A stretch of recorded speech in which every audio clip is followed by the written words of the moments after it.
अब आते हैं राज्य। राज्यों की निर्वाचन व्यवस्था क्या है? बड़ा स्पष्ट है संविधान में कि जब निर्वाचन आयोग ऐसा अनुरोध करे तब राष्ट्रपति या राज्यपाल उस राज्य का निर्वाचन आयोग या आयुक्त को कर्मचारी उपलब्ध कराता है जो निर्वाचन आयोग को सौंपे गए कार्यों का निर्वहन करते हैं। अर्थात कल्पना करिए, दिल्ली में चुनाव आयोग बैठा है, छत्तीसगढ़ राज्य के विधानसभा के चुनाव हैं। एक चुनाव को कराने में हजारों कर्मचारियों की जरूरत पड़ती है। ये कर्मचारी कहाँ से आएंगे? राज्य के कर्मचारी राज्य सरकार के मातहत आते हैं, उनके प्रति उत्तरदायी होते हैं।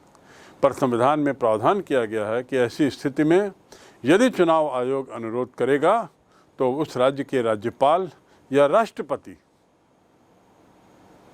उन सरकारी कर्मचारियों को प्रादेशिक आयुक्त को उपलब्ध करा देंगे, प्रादेशिक चुनाव आयुक्त को उपलब्ध करा देंगे। और अब ये चुनाव के काल में ये सब कर्मचारी चुनाव आयोग के प्रति उत्तरदायी रहेंगे, अपने दायित्वों को निभाएंगे और जिम्मेदार रहेंगे। निर्वाचन आयोग को निर्वाचन संबंधी कामों के लिए राज्यों में, जिलों में, निर्वाचन क्षेत्र में, मतदान स्तर पर बहुत सारे कर्मचारी लगते हैं। आपने देखा होगा कि शिक्षा विभाग, स्वास्थ्य विभाग और सभी विभागों से हजारों कर्मचारियों की ड्यूटी लगाई जाती है चुनाव के दौरान। ये ड्यूटी राज्य सरकार के आदेश पे नहीं होती, ये ड्यूटी क्षेत्रीय चुनाव आयुक्त के आदेश पर होती है। क्षेत्रीय चुनाव आयुक्त जिले स्तर के जो चुनाव अधिकारी होते हैं, जो सामान्यतः कलेक्टर होते हैं, उनको इस बात का आदेश देता है कि कर्मचारियों को अपने मातहत लेकर उन्हें विभिन्न मतदान केंद्रों पर पदस्थ करें समुचित रूप से। तो इस प्रकार देखिए कैसे दिल्ली का चुनाव आयोग, क्षेत्रीय चुनाव आयोग और फिर उसके बाद राज्य स्तर पर चुनाव की प्रक्रिया कितनी कॉम्प्लेक्स है, लेकिन बड़ी सुगमता से अभी तक हमारे यहाँ चुनाव होते आए हैं। राज्यों में निर्वाचन की जो व्यवस्था होती है, एक बार थोड़ा सा सरसरी नज़र हम उस पर डाल दें। राज्यों में पहला, मुख्य निर्वाचन अधिकारी। याद रखेंगे, आयुक्त नहीं, मुख्य निर्वाचन आयुक्त तो एक ही है, वो दिल्ली में बैठते हैं राष्ट्रीय निर्वाचन आयोग के अध्यक्ष के रूप में। जो क्षेत्रीय स्तर पर रहते हैं वो मुख्य निर्वाचन अधिकारी कहलाते हैं। निर्वाचन आयोग राज्य सरकार की सलाह पर एक अधिकारी को नियुक्त करता है और उसकी मदद के लिए कई अतिरिक्त चुनाव अधिकारी, संयुक्त चुनाव अधिकारी नियुक्त किए जाते हैं। इनके कार्य क्या हैं? राज्य स्तर पर जो चुनाव आयोग है, मतदाता सूची तैयार करना, पुनरीक्षण करना, उसे प्रकाशित करना, मतदाताओं को फोटो सहित पहचान पत्र जारी करना, जिसे हम वोटर आईडी कहते हैं। ये एक बड़ी कॉम्प्लेक्स प्रक्रिया है, वोटर आईडी। और ये सुनिश्चित करना कि कोई ऐसे व्यक्ति का नाम उसमें ना हो जो पात्रता न रखता हो, अर्थात 18 वर्ष से कम उम्र का ना हो, क्योंकि अब निर्वाचन में भाग लेने की प्रक्रिया की उम्र जो है वो 21 साल से घटाकर 18 कर दी गई है। तो 18 से कम का नाम ना हो, और वैसे ही सुनिश्चित करना कि 18 से ऊपर के सभी के नाम हो, नाम, पता, और साथ ही ये सुनिश्चित करना कि एक व्यक्ति का नाम एक ही मतदाता सूची में हो, एक ही व्यक्ति का नाम कई जगह ना हो, अन्यथा वह कई जगह वोट डाल देगा तो चुनाव की जो पूरी प्रक्रिया है उस पर प्रश्न चिन्ह उठ जाएगा। तो इस प्रकार राज्य स्तर पर राज्य चुनाव अधिकारी ये सब कार्यों का संपादन करता है और सरकारी कर्मचारियों की मदद से करवाता है। अब मुख्य चुनाव अधिकारी और उसकी मदद के लिए संयुक्त चुनाव अधिकारी, अतिरिक्त चुनाव अधिकारी के बाद जिला स्तर पर जिला निर्वाचन अधिकारी होता है। ये सामान्यतः कलेक्टर होते हैं। प्रत्येक जिले में एक जिला निर्वाचन अधिकारी जो मुख्य निर्वाचन अधिकारी के अंतर्गत काम करता है, उसके अधीन काम करता है और चुनाव की पूरी व्यवस्था का दारोमदार उसी पर होता है। एक चुनाव क्षेत्र के अंतर्गत मतदान केंद्रों का विभाजन, मतदाता सूची की तैयारी, पुनरीक्षण, फोटो आई कार्ड इशू करना, कर्मचारियों की ड्यूटी लगाना और ये सुनिश्चित करना कि मतगणना तक सारी प्रक्रिया निर्बाध गति से सतत रूप से चलती रहे, ये काम आता है जिला निर्वाचन अधिकारी का। अगला जो पद है वह है पीठासीन अधिकारी। अब पीठासीन अधिकारी कौन होते हैं? जिले स्तर पे 1000 मतदान केंद्र होते होंगे, उसका मुखिया कहलाता है जिला निर्वाचन अधिकारी, अर्थात सामान्यतः कलेक्टर या एसडीएम। अब हर मतदान केंद्र का एक मुखिया होता है। प्रत्येक मतदान केंद्र पर मतदान कराने के लिए जिला निर्वाचन आयोग, जिला निर्वाचन अधिकारी एक पीठासीन अधिकारी की नियुक्ति करता है, जिसे अंग्रेजी में कहते हैं प्रिसाइडिंग ऑफिसर, पीओ। अब पीठासीन अधिकारी की मदद के लिए 3-4 और कर्मचारी उसको दिए जाते हैं जो मतदान अधिकारी कहते हैं। जो क्या कहलाते हैं? मतदान अधिकारी, पीठासीन अधिकारी के अंतर्गत। तो अब आपने देख लिया कि चुनाव की प्रक्रिया दिल्ली में चुनाव आयुक्त, मुख्य चुनाव आयुक्त से शुरू होकर कैसे पीठासीन अधिकारी तक पर आके समाप्त होती है। बल्कि इतना ही नहीं, पीठासीन अधिकारी के नीचे भी 4-5 मतदान अधिकारी होते हैं, प्यून भी होते हैं, आदि आदि। ये सारे अधिकारी मतदान से संबंधित सभी सामान लेकर मतदान केंद्र जाते हैं और मतदान के दिन निश्चित समय में वोटिंग करवाकर सील बंद इलेक्ट्रॉनिक मशीन और बचे हुए कागजात लाकर जिला निर्वाचन अधिकारी के आदेश पर जो भी नियत स्थान है वहां पहुंचाते हैं। जिला निर्वाचन अधिकारी मतलब मैंने जैसा कहा सामान्यतः कलेक्टर, जो चुनाव के दौरान जिला निर्वाचन अधिकारी की भूमिका का भी निर्वहन करता है।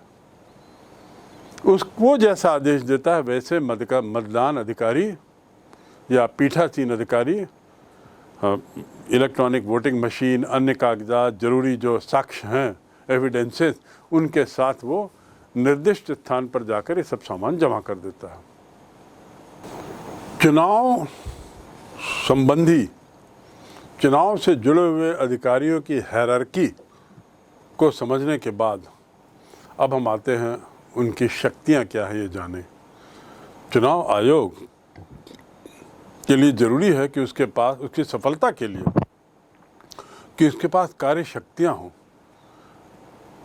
इतने अधिकार हों कि वो अपने दायित्व को वह बखूबी निभा पाए। तो आखिर उसके अधिकार और शक्तियां क्या हैं? समस्त भारत में उसे चुनाव कराना है।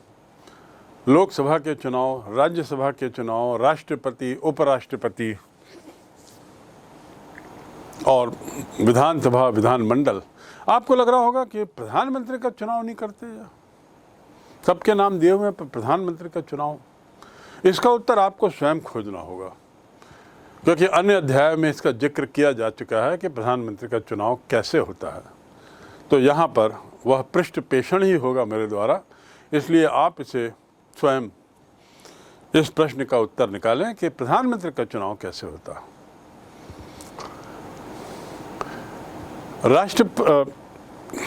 चुनाव आयोग की शक्तियों और अधिकारों को हम कुछ इस तरह बांट सकते हैं,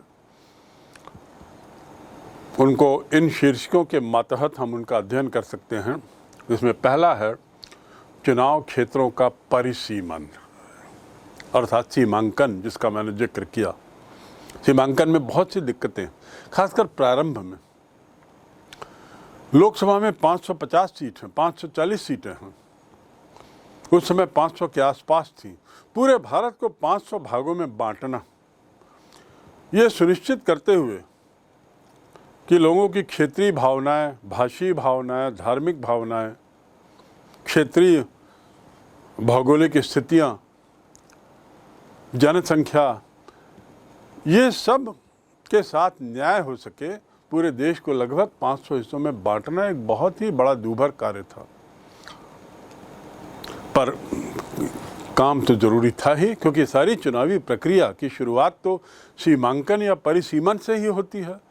तो चुनाव क्षेत्रों का परिसीमन इसका पहला महत्वपूर्ण कार्य। दूसरा महत्वपूर्ण कार्य मतदाता सूची तैयार करना।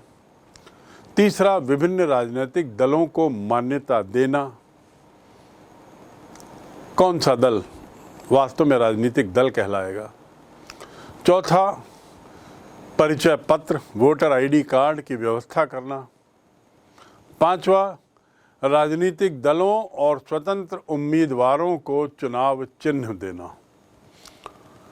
स्वतंत्र उम्मीदवार यानी ऐसे उम्मीदवार जिन्हें किसी दल ने खड़ा नहीं किया, वे अपने ही बलबूते पर चुनाव लड़ रहे हैं, उन्हें कहते हैं इंडिपेंडेंट या स्वतंत्र उम्मीदवार।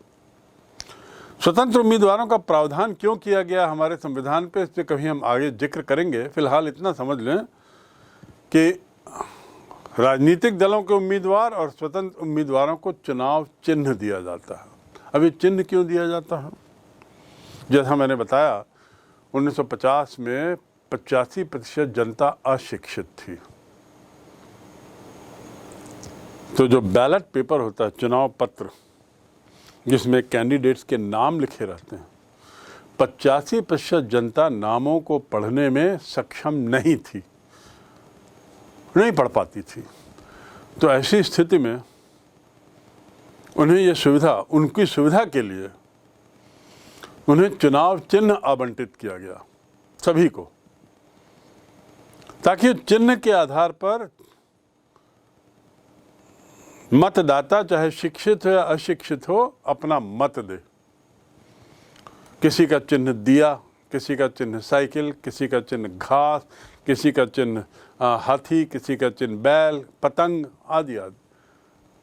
तो चुनाव चिन्ह जो है वह एक उम्मीदवार की आइडेंटिटी, एक उम्मीदवार का परिचय के रूप में था, जिसे पढ़ने की जरूरत नहीं पड़े। कितना बढ़िया तरीका अख्तियार किया हमारे चुनाव आयोग ने। देश की 85% अशिक्षित जनता के मद्देनजर ये व्यवस्था की गई थी। तो चिन्ह देना, उसके बाद आचार संहिता तैयार करना, कोड ऑफ कंडक्ट, चुनाव के ठीक पूर्व से लेकर मतगणना होते तक राजनीतिक दलों का व्यवहार कैसा होगा, क्या होगा, सरकारी कर्मचारियों से क्या अपेक्षा है और जनता से क्या अपेक्षा है, इसको लेकर एक आचार संहिता चुनाव आयोग लोगों के सामने रखता है और अपेक्षा करता है कि सभी संबंधित लोग इस कोड ऑफ कंडक्ट का पालन करेंगे और ना करने वालों पर बड़ी कड़ी कार्रवाई करता है। इसके बाद अगला काम है चुनाव करवाना। चुनाव करवाना, उसके बाद चुनाव प्रचार की सुविधा दिलाना। चुनाव प्रचार की सुविधा दिलाना, उसके बाद चुनाव की तिथियां और चुनाव के कार्यक्रम तय करना। निर्वाचन कर्मचारियों पर नियंत्रण करना, उनके व्यवहार को लेकर, उनकी ड्यूटीज को लेकर आदि आदि। मतदान केंद्रों की स्थापना, आरक्षित निर्वाचन क्षेत्रों का निर्धारण, आरक्षित क्षेत्रों का निर्धारण, रिजर्व फॉर स्पेशल कैटेगरीज, जहां से केवल उस विशिष्ट वर्ग के लोग ही प्रतिनिधि बन सकते हैं, उम्मीदवार बन सकते हैं। रिजर्व नॉट फॉर वोटर, किसी खास तबके के वोटर्स के लिए कोई सा क्षेत्र निर्धारित नहीं है, बल्कि किसी खास तबके के उम्मीदवारों के लिए निर्धारित है। और अंतिम है चुनाव व्यय का लेखा जोखा प्राप्त करना और उसकी जांच करना और लेखा जोखा गलत पाए जाने पर उचित कार्रवाई करना, जिसमें चुनाव की पात्रता से रद्द करना भी शामिल है। भारत की प्रधानमंत्री, तत्कालीन प्रधानमंत्री श्रीमती इंदिरा गांधी, ये जब चुनाव लड़ी थी तो एक व्यक्ति ने न्यायालय में अपील की थी कि इन्होंने कुछ खर्चे ज़्यादा किए हैं, सीमा से ज़्यादा, तय सीमा से ज़्यादा, और सरकारी मशीनरी का दुरुपयोग, और ये आरोप साबित भी हो गया। यद्यपि सरकारी मशीनरी का दुरुपयोग और सीमा से ज़्यादा रकम में कोई बहुत ज़्यादा वो नहीं था खर्च, लेकिन जितना भी था आरोप तो तय हो गया था, और इसको लेकर श्रीमती इंदिरा गांधी को न्यायालय ने संसद की सदस्यता की पात्रता से उनकी पात्रता को रद्द कर दिया, उनके चुनाव को रद्द कर दिया। और इसी के परिणाम स्वरूप फिर जो घटनाक्रम भारत के इतिहास में हुआ वह एक काला अध्याय से कम नहीं है। लेकिन वो दूसरी बात। तो चुनाव आयोग द्वारा लेखा जोखा खर्चों का, उम्मीदवारों और राजनीतिक दलों के खर्चों का लेखा जोखा, उनकी जांच करना और उस पर उचित कार्रवाई करना, ये सब उसके दायरे में आता है। इसमें आपको याद रखना होगा, इतना सब संपन्न कराने के लिए जरूरी है कि संबंधित अधिकारी कर्मचारी बड़े अनुशासित हों, तभी उस समय सीमा के अंदर सारे कार्य उचित तरीके से, निष्पक्षता से, ईमानदारी से संपन्न किए जा सकते हैं। तो अनुशासित रखने के लिए जरूरी है कि चुनाव आयोग को असीम शक्तियां दी गई हों, और सच्चाई तो यही है कि चुनाव आयोग की शक्तियां बड़ी असीम हैं। संबंधित कर्मचारी, अधिकारी को वो जेल भी भेज सकता है। बाद में भले इस पे कार्रवाई होती रहे, सुनवाई होती रहे, लेकिन पहला कदम जो चुनाव आयोग उठा सकता है वह था संबंधित अधिकारी कर्मचारी को नौकरी से सस्पेंशन का आदेश, जेल भेजने का आदेश आदि आदि। इसीलिए चुनाव के दौरान सभी लोग बड़े सहमे रहते हैं, अनुशासित रहते हैं। इन कार्यों के अलावा भी चुनाव आयोग के कुछ और कार्य हैं, जिसमें शामिल है विभिन्न राज्यों के पर्यवेक्षक नियुक्त करना। उदाहरण के लिए मैंने छत्तीसगढ़ के चुनाव का उदाहरण दिया। कल्पना करिए छत्तीसगढ़ में चुनाव हो रहा है, जहाँ के कर्मचारी चुनाव आयोग के मातहत आ गए हैं, राज्यपाल ने आदेश दे दिया है और कर्मचारी अपना काम कर रहे हैं।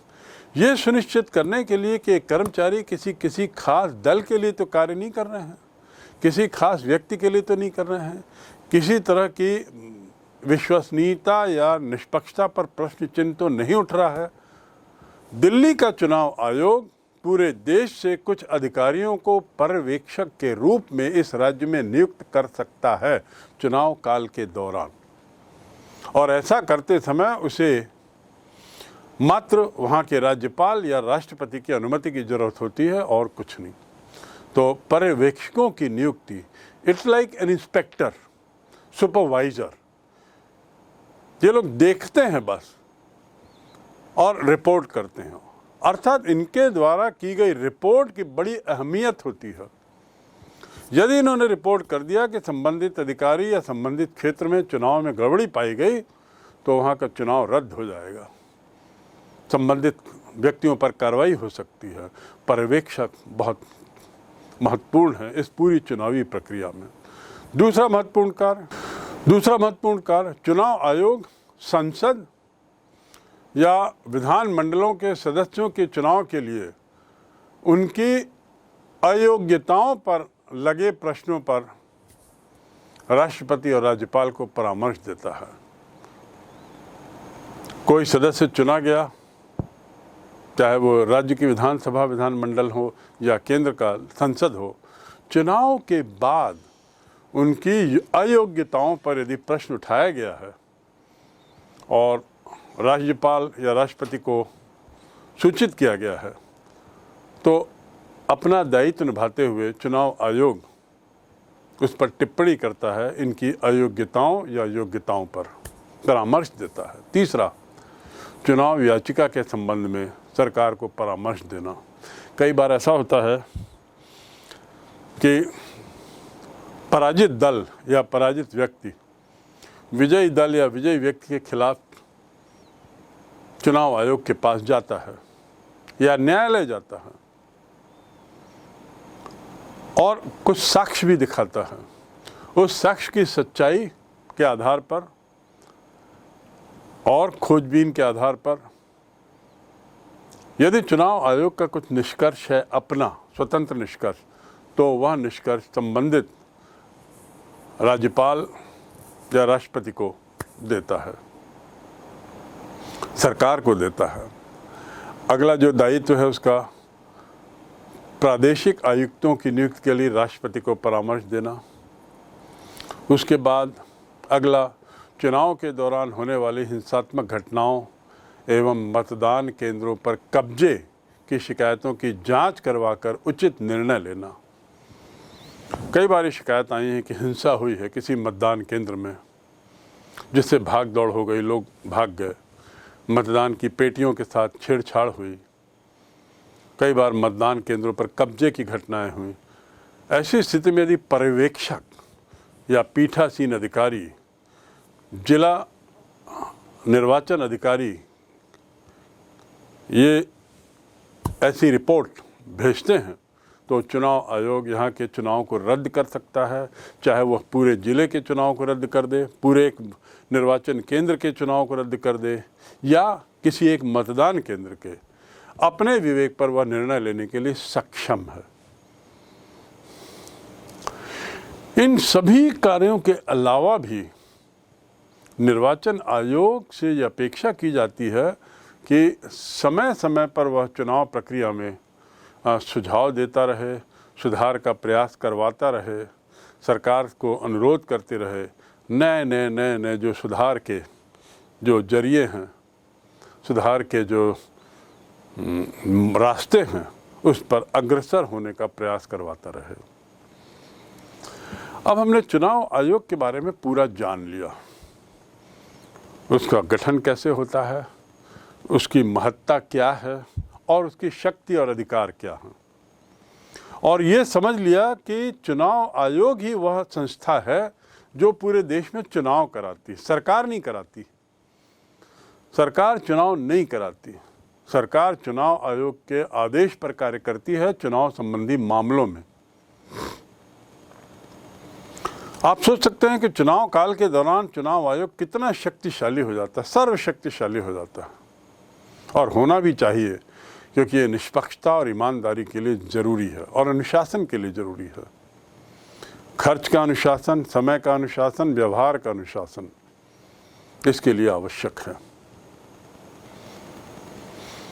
चुनाव आयोग की महत्ता लोगों को उस समय पहली बार बहुत अच्छी तरह समझ में आई जब श्री टी.एन. शेषन देश के चुनाव आयुक्त थे 1991-92 के दौरान।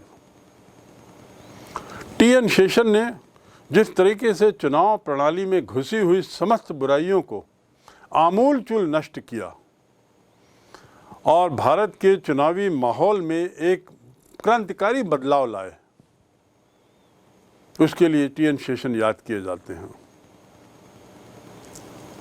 उसी का परिणाम है कि दीवालों पे चुनाव के दौरान जो नारे और ये सब लिखे जाते थे वो समाप्त हुए। उसी का परिणाम है कि जो व्यर्थ के खर्चे जो होते थे उस पर लगाम लगी और न जाने कितने सारे बदलाव उन्हीं कानूनों को लागू करते हुए टी.एन. शेषन ने लाए जो पूर्ववत थे, लेकिन जिसे पूर्व के चुनाव आयोग ने उतने सफलता से लागू नहीं किया जितनी सफलता से श्री टी.एन. शेषन ने किया। खैर, अब हम आगे बढ़ते हैं। पहला चुनाव भारत की लोकसभा का, प्रथम आम चुनाव, और चुनाव आयोग के लिए ये एक बहुत चुनौती भरा कदम था। अब तक तो आप ये निश्चित रूप से समझ गए होंगे कि पहला चुनाव, याद रखें, पहला चुनाव 1951-52 कितना चुनौती भरा रहा होगा चुनाव आयोग के लिए, सरकार के लिए, देश की विश्वसनीयता के लिए, देश की प्रतिष्ठा के लिए। अंतर्राष्ट्रीय मंच पर सभी देशों के राज्याध्यक्षों की नज़र भारत के चुनाव पर थी। कई लोग तो शायद मन ही मन इस चुनाव की असफलता की भी प्रार्थना कर रहे होंगे, क्योंकि उन देशों की खुद की अलोकतांत्रिक व्यवस्था को जायज ठहराने के लिए जरूरी था कि भारत की लोकतांत्रिक व्यवस्था चरमराए, अपने बल पे खड़े न हो। चुनाव आयोग ने इस चुनौतियों को बखूबी स्वीकार किया। उसने भारत के आकार को और उसको देखते हुए ये बिल्कुल स्पष्ट कर लिया कि स्वतंत्र और निष्पक्ष चुनाव कराना कोई आसान मामला नहीं है, और इसलिए उसे पूर्ण रूपेण पूरी तरीके से अब तैयारी करनी होगी सुनिश्चित करने के लिए कि चुनाव निष्पक्ष हो। चुनाव क्षेत्रों का सीमांकन इस प्रक्रिया में पहला कदम था। उसके बाद मताधिकार या वयस्क व्यक्तियों की सूची बनाना, और ये दो काम ऐसे थे जिसमें बहुत समय लग रहा था और लगना था भी, खासकर उस समय जब संचार व्यवस्था ऐसी नहीं थी जैसी आज है। आज तो हम घर में बैठे हुए ही किसी क्षेत्र का सीमांकन कर सकते हैं। पूरे भारत के क्षेत्र का सीमांकन घर बैठे हुए किया जा सकता है। फिजिकली भी आपको वहाँ जाने की जरूरत नहीं, थैंक्स टू इंटरनेट। लेकिन उस समय जाना ही जरूरी नहीं था, बल्कि उसके बाद वहाँ के लोगों से विचार विमर्श करना, एक सहमति निकालना, एक मत होना, ये और ज़्यादा कठिन और दूभर काम था। मतदाता सूचियों का जब पहला प्रारूप तैयार हुआ तो पता चला कि उसमें 40 लाख महिलाओं के नाम दर्ज नहीं हैं। 40 लाख महिलाओं के नाम दर्ज नहीं हैं पूरे देश के विभिन्न क्षेत्रों से। उस समय देश में 17 करोड़ मतदाता थे, 3200 विधायक और 489 सांसद चुने जाने थे। और इन मतदाताओं में जो 17 करोड़ थे, जिसको मैं बार बार कह रहा हूँ, मात्र 15% ही साक्षर थे। और इस कारण चुनाव आयोग को एक कुछ विशेष पद्धति को ईजाद करना पड़ा चुनाव कराने का। और चुनाव चिन्ह का जो एक तरीके से एक चुनाव चिन्ह का जो उपयोग किया गया, उसके पीछे यही विशेष आवश्यकता की बात थी, विशेष पद्धति की बात थी। चुनाव आयोग ने ये पहला जो चुनाव कराया, उसके लिए 3 लाख से ज़्यादा कर्मचारियों को प्रशिक्षित किया। अर्थात ये प्रशिक्षण दिलाना भी उस समय एक बहुत अहम काम हो गया था। देश के विशाल आकार, भारी भरकम संख्या, मात्र इसके लिहाज से चुनाव अनूठा नहीं था, बल्कि इसलिए भी कि अनपढ़ थी, गरीब थी अधिकतर जनता। और जब अनपढ़ हों तो राजनीतिक दल उसका किसी भी तरीके से फ़ायदा उठा सकते हैं, और जब गरीब हों तो किसी भी तरह के भ्रष्टाचार के जरिए मतदान को अपने पक्ष में करवा सकने की क्षमता रखते हैं, और वो भी 85% तबका। अभी तक जो लोकतंत्र था सन 52-53 तक के, ये धनी देशों में ही था। अर्थात लोकतंत्र was a luxury, democracy was a luxury, it was not a necessity. चाहे वो अमेरिका की बात करें, चाहे इंग्लैंड की बात करें, दोनों धनी देश, संपन्न देश थे। तो लोकतंत्र धनी देशों में ही देखा गया, और कहाँ भारत। उस समय पूरे यूरोप के अधिकतर देशों में महिलाओं को मताधिकार नहीं था, और तो और अमेरिका जैसे देश में एक बहुत बड़ी संख्या जो काले लोगों की थी, उनको तो मताधिकार 1959 में मिला, 69 में मिला, 1969। तो ऐसी स्थिति में भारत में महिलाओं को मताधिकार दे देना और हर व्यक्ति को जो 21 वर्ष से ऊपर का था, उस समय वयस्क की परिभाषा के तहत उसे मतदान का अधिकार देना एक बड़ा अजीब निर्णय था। लेकिन चुनाव आयोग को पूरा विश्वास था इन लोगों की क्षमता पर। और यह क्यों किया गया? क्योंकि भारत में सार्वभौमिक अधिकार पर अमल हुआ। सार्वभौम अधिकार अर्थात सभी लोगों को अधिकार। अमेरिका में आपको बता दूं कि उम्र के अलावा संपत्ति, शिक्षा और क्षेत्र, ये भी शिक्षा स्तर और क्षेत्र, ये भी उम्मीदवारी और मतदान की पात्रता के लिए जरूरी हो। यदि आपके पास निश्चित सीमा से कम संपत्ति है तो आप न उम्मीदवार हो सकते हैं और न मतदान का अधिकार भी रख सकते हैं। ऐसे ही एक स्तर तक शिक्षित होना भी जरूरी था। लेकिन भारत में ये सब को दरकिनार करते हुए केवल उम्र को ही पात्रता का आधार बनाया गया। इसे कहते हैं सार्वभौम अधिकार। अब जब चुनाव की प्रक्रिया शुरू हुई, पहले चुनाव की बात कर रहा हूं, तो किसी कारणवश चुनाव को 2 बार स्थगित भी करना पड़ा और अंततः अक्टूबर 51 से फरवरी 52, ये जो 4 माह हैं, बल्कि इसमें आगे पीछे के 2 माह और जोड़ें तो लगभग 6 माह के काल में ये चुनाव पूरे हुए। और इसीलिए चूंकि 1952 तक ये गया और परिणाम जो है वो 1952 में आए, इसलिए इस चुनाव को 1952 का चुनाव कहते हैं। क्योंकि जो पहली लोकसभा बैठी, लोकतांत्रिक तरीके से चुनी गई, वह 1952 से उसका कार्यकाल शुरू होता है। वैसे तो चुनाव की प्रक्रिया प्रारंभ हो गई थी 1951 से। देश के अधिकांश हिस्सों में मतदान भी 1952 में ही हुआ। जैसा मैंने पहले बताया कि अभियान, मतदान और फिर मतगणना और विजयी उम्मीदवारों की घोषणा, इसमें 6 माह का काल लगा, 6 माह का समय लग गया। चुनाव में उम्मीदवारों के बीच मुकाबले हुए। औसतन हर सीट से करीब 4 उम्मीदवार खड़े थे। औसत, कहीं 2 भी थे, कहीं 10 भी थे, पर औसत देखा गया कि हर सीट से 489 सीटें मैंने बताई आपको। 489 में औसतन 4 उम्मीदवार थे। लोगों ने बढ़ चढ़कर भाग लिया। आधी से अधिक लोगों ने मतदान भी किया।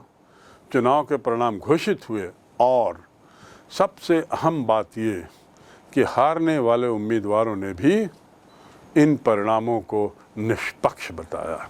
यही विश्वसनीयता कहलाती है। इसी विश्वसनीयता को अर्जित करने के लिए चुनाव आयोग ने इतने भारी स्तर पर कहना चाहिए तैयारियां की थी, विश्वसनीयता को बनाने के लिए, अक्षुण्ण रखने के लिए और सुनिश्चित करने के लिए कि लोकतंत्र का जमीनी आधार मजबूत और मजबूत होता जाए। इसीलिए मैं बार बार कह रहा हूं, चुनाव आयोग ने अपनी भूमिका को बहुत अच्छे तरीके से निभाया और यहां तक कि हारे हुए पराजित उम्मीदवार भी इस चुनाव को निष्पक्ष मानते थे। चुनाव परिणामों की निष्पक्षता पर उनका पूरा विश्वास था। रही बात अंतर्राष्ट्रीय प्रक्रिया की, प्रतिक्रिया की, मैंने जैसा पूर्व में बताया, अलग अलग देश अलग अलग नज़रिए से, अलग अलग अंदाज से भारत के चुनाव पर नज़र रखे हुए थे। अलग अलग कारणों से, अलग अलग नज़रिए से और अलग अलग अंदाज से। सबका उसमें स्वार्थ निहित था। लेकिन जब चुनाव परिणाम आए तो 1952 का आम चुनाव दुनिया भर में लोकतंत्र के लिए एक मील का पत्थर साबित हुआ, लोकतंत्र के इतिहास के लिए। अभी तक ऐसा माना जाता था कि यह संभव नहीं है कि गरीब और अशिक्षित देश में गरीब और शिक्षित माहौल में लोकतंत्र के चुनाव कराए जा सकें, ऐसा संभव ही नहीं माना जाता था। दलील थी, ये सब गलत साबित हो गई।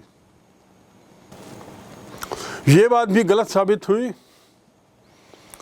कि नवोदित राष्ट्र लोकतंत्र की प्रक्रिया को नहीं अपना सकते, सफलतापूर्वक उसका प्रतिपादन नहीं कर सकते। ये भी गलत साबित हुई। जो जितनी धारणाएं बनी थी विश्व के नवोदित राष्ट्रों में और धनी राष्ट्रों में, जैसा मैंने कहा, एक धारणा ये थी कि केवल धनी राष्ट्र में ही, केवल शिक्षित राष्ट्र में ही लोकतंत्र सफल हो सकता है, क्योंकि लोकतंत्र इज ए लग्जरी। भारत के चुनाव ने ये सब धारणाओं को गलत साबित किया। साथ ही ये धारणा को भी गलत साबित किया कि लोकतंत्र एक ऐसी व्यवस्था है जिसमें एकजुटता कमजोर रहती है, क्योंकि विवाद होते हैं, टकराव होता है, विरोध होता है, आदि आदि। ये सब बातें गलत साबित होना एक बहुत अहम उपलब्धि थी, और इसके लिए पूरा श्रेय तत्कालीन चुनाव आयोग को जाता है। और हाँ, इसके साथ ही जनता और राजनीतिक दलों को भी, जिन्होंने अपनी अपनी भूमिका बखूबी निभाई।